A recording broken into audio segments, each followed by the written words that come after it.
Ang dalawang salitang nawawala sa puzzle ng paglutas ng problema sa ating lipunan ay ang intellectual at ang wisdom.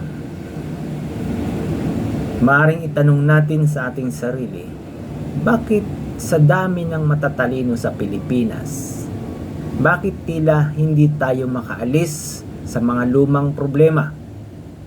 Bakit ang daling manlinlang ng tao sa social media?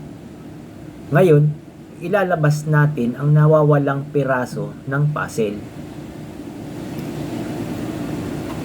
Nais kong makita natin ang ugnayan ng salitang intelligence, intellectualism, at wisdom. Ang intelligence ay ang kakayahang makaalam. Marami tayong ganito.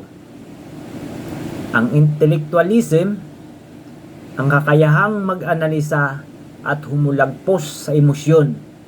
Dito tayo nagsisimulang mag-level up. Ang wisdom, ang resulta ng paggamit ng intellectualism sa paggawa ng tamang aksyon. Ito ang nawawalang piraso o nawawalang puzzle. Ang practical wisdom, ang gamit bilang isang maikling paliwanag, nais natin sabihin ng isang matalinong tao, alam niya kung paano gumamit ng artificial intelligence para gumawa ng fake news.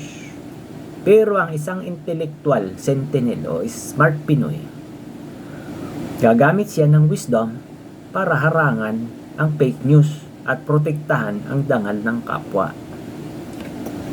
So, ang mensahe natin sa ating mga kababayan, ang pagbubunyag natin sa intellectual wisdom ay hindi para maging hambog. Mukhang magmatalino tayo. Ito ay para maging malaya.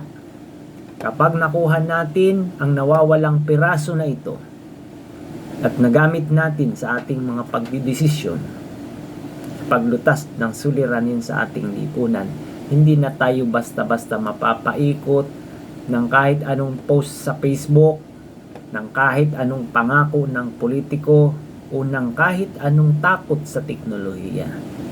Dahil ang isang advanced intellectual na Pilipino, hindi lang tayo gumagamit ng gadget. Binabago natin ang ating mindset patungo sa Phase 8 mindset.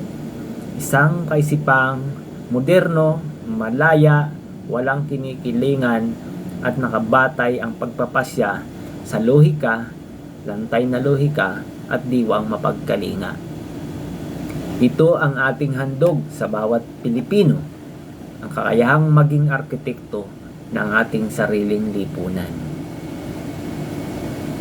Ang susunod naman nating paksa, abangan ninyo, ay ang mga gabay para sa ating mga social media users kung papaano ang tamang paggamit ng social media.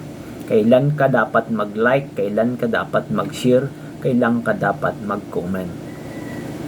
Maraming salamat sa 4 na minuto pala na panunood sa aking video. Naway may natutunan pa kayo sa maikling video na ito, at maraming salamat sa inyo. The power of the brain be with you always.